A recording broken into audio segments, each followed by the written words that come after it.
दिल्लीमध्ये 32 ठिकाणी स्फोट घडवण्याचा कट होता अशी माहिती मिळते। 32 जुनी वाहनं स्फोटकं लावण्यासाठी तयार करण्याची तयारी सुरू असल्याची माहिती समोर आली आहे। सुमारे 8 संशयित 4 वेगवेगळ्या ठिकाणी स्फोट घडवण्याची तयारी करत होते आणि प्रत्येक संशयिताला एका विशिष्ट शहरासाठी नेमलं होतं अशी माहिती सध्या समोर येते। महत्त्वाची आणि मोठी अपडेट या प्रकरणासंदर्भातली म्हणावी लागेल। गुप्तचर संस्थांकडून 32 ठिकाणी घडवण्याचा कट असल्याची माहिती मिळते।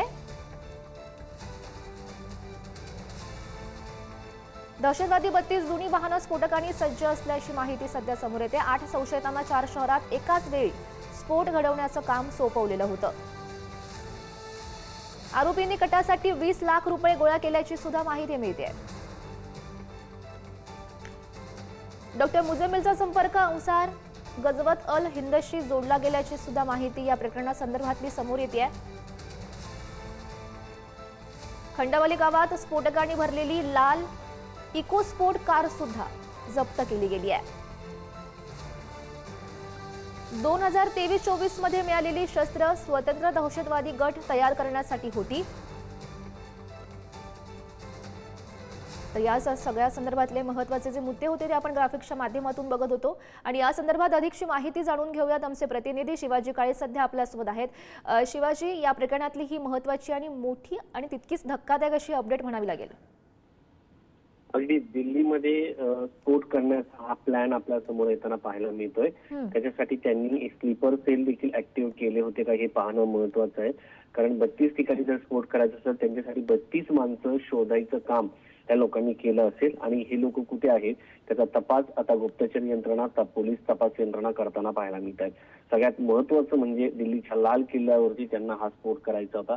खरं तर 26 जानेवारीला त्यांची ही योजना असल्याची माहिती समोर येते, मात्र पोलिसांना याचा संशय आला, त्यामुळे ही योजना हाणून पडली का हा सगळ्यात महत्त्वाचा प्रश्न आहे।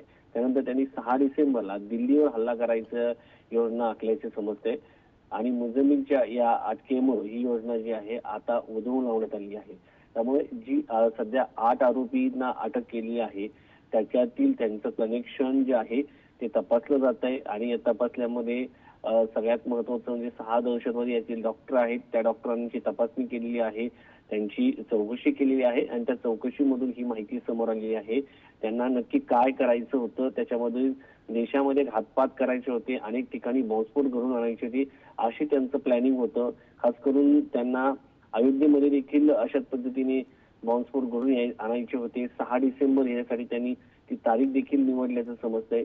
एकंदरीत जर पाहिलं गेलं तर अशा पद्धतीने देशामध्ये एक गोंधळाचं आणि मोठ्या प्रमाणात अराजकतेचं वातावरण निर्माण करायचं होतं आणि हा सगळा मोठा जो कट आहे तो या ठिकाणी उधळून टाकण्यात देशाच्या गुप्तचर यंत्रणा, पोलीस यंत्रणा, तपास यंत्रणा यांना यश आलेलं आहे। मात्र एक चूक म्हणावी लागेल ती म्हणजे दिल्लीच्या लाल किल्ल्यासमोर झालेला हा स्फोट। पण शिवाजी, अजून चौकशीमधून काय माहिती समोर येते हे बघणं महत्त्वाचं असेल। धन्यवाद दिलेल्या सविस्तर माहितीसाठी।